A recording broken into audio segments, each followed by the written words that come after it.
میرا نام کلثوم ہے۔ میں غریب گھرانے سے تعلق رکھتی ہوں۔ ہمارے گھر کے ساتھ ہی ایک لڑکا رہتا تھا۔ میری عمر 22 سال تھی اور اس کی عمر 25 سال تھی۔ ہم دونوں ہی جوان تھے، دونوں کی جوانی جوش مار رہی تھی اور ہمیں ایک دوسرے سے محبت ہو گئی۔ میرے بال اتنے زیادہ لمبے اور گھنے تھے کہ وہ میرے بالوں پر فدا ہو گیا۔ پھر آہستہ آہستہ ہم دونوں کی ملاقات ہونے لگی۔ ہم ساری رات موبائل فون پر باتیں کرتے تھے، لیکن ابھی تک میرے گھر والوں کو کچھ بھی اس بارے میں پتہ نہیں تھا اور نہ ہی اس نے اپنے گھر والوں کو ہم دونوں کے اس تعلقات کے بارے میں بتایا تھا۔ مجھے پتہ ہی نہیں چلا کہ مجھے اس سے کب محبت ہو گئی، لیکن میں اسے اکیلے میں مل کر سب کچھ بتانا چاہتی تھی۔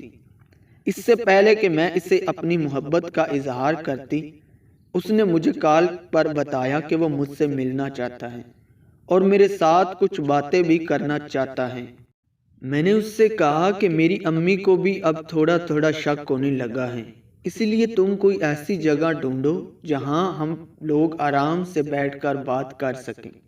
اس نے کہا تم ٹینشن نہ لو، میرے دوست کا ایک گیراج ہے، تم ادھر آ جانا۔ تو میں جب اس کے پاس پہنچی تو سب سے پہلے میرے ہوش اڑ گئے کہ اس کا دوست ادھر نشہ کر رہا تھا۔ خیر میں خاموش ہو گئی کیونکہ وہ میرے ساتھ تھا اور آج تک اس کی وجہ سے میری عزت محفوظ تھی۔ اس نے مجھ سے کہا کہ وہ مجھ سے شادی کرنا چاہتا ہے۔ میں نے بھی اس سے کہا کہ میں بھی آپ سے بہت زیادہ پیار کرتی ہوں۔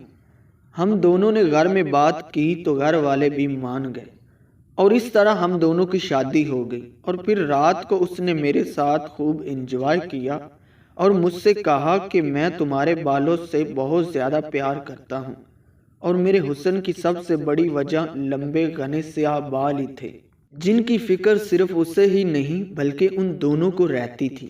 ایک دن کسان کی بیوی نے اپنے شوہر سے کہا کہ کل واپسی پر آتے ہوئے راستے میں دکان سے ایک کنگھی تو لیتے آنا، کیونکہ بالوں کو لمبے اور گھنے رکھنے کے لیے انہیں بنانا سنوارنا بہت ضروری ہے، اور پھر میں کتنے دن ہمسایوں سے کنگھی منگواتی رہوں گی۔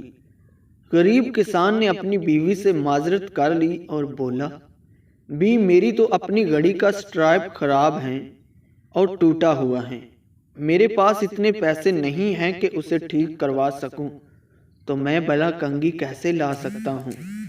تم کچھ دن مزید ہمسایوں کی کنگھی سے گزارا کرو، جب پیسے آ جائیں گے تو لے آؤں گا۔ بیوی اپنے شوہر کی مجبوری کو سمجھ رہی تھی، اس لیے زیادہ تکرار نہیں کیا۔ کسان نے اس وقت تو بیوی کو چپ کروا دیا، لیکن پھر اندر ہی اندر اپنے آپ کو کوسنے لگا اور خود کو کہنے لگا میں بھی کتنا بدبخت ہوں کہ ایک چھوٹی سی خواہش بھی پوری نہیں کر سکتا۔ دوسرے دن کھیتوں سے واپسی پر کسان ایک گھڑیوں کی دکان پر گیا اور اپنی ٹوٹی ہوئی گھڑی اونے پونے داموں میں بیچی اور اس سے ملنے والے پیسوں سے ایک اچھی سی کنگھی خریدی اور بڑی رازداری سے چھپا کر گھر کی طرف روانہ ہوا۔ اس نے سوچا گھر جا کر بیوی کو سرپرائز دوں گا تو وہ بہت خوش ہوگی۔ جب وہ گھر گیا تو کیا دیکھا، اس کی بیوی نے اپنے لمبے بال کٹوا دیے تھے اور مسکراتے ہوئے اس کی طرف دیکھ رہی تھی۔ کسان نے حیرت سے پوچھا، بیگم یہ کیا کیا تم نے؟ اپنے بال کیوں کٹوا دیے؟ پتہ ہے وہ تمہارے اوپر کتنے خوبصورت لگتے تھے۔ بیگم بولی، میرے سرتاج، کل جب آپ نے کہا کہ آپ کے پاس گھڑی ٹھیک کروانے کے پیسے بھی نہیں ہیں تو میں بہت افسردہ ہو گئی، چنانچہ آج میں قریب کے بیوٹی پارلر پر گئی تھی، وہاں اپنے بال بیچ کر آپ کے لیے یہ ایک گھڑی لائی ہوں۔ جب کسان نے اس کنگھی دکھائی تو فرد جذبات میں دونوں کی آنکھیں نم ہو گئیں۔ محبت صرف کچھ دینے اور لینے کو ہی نہیں کہتے، بلکہ محبت ایک قربانی اور احسار کا نام ہے، جس میں اکثر اپنی خواہشات اور جذبات کو صرف اس لیے قربان کر دیا جاتا ہے تاکہ رشتوں کا تقدس اور احترام برقرار رہے۔ کہتے ہیں نا، اگر محبت سچی ہو تو غریبی میں بھی مزہ آتا ہے۔ ملتے ہیں کسی اور نیو انٹرسٹنگ ویڈیو کے ساتھ، مجھے دیجیے اجازت، اللہ حافظ۔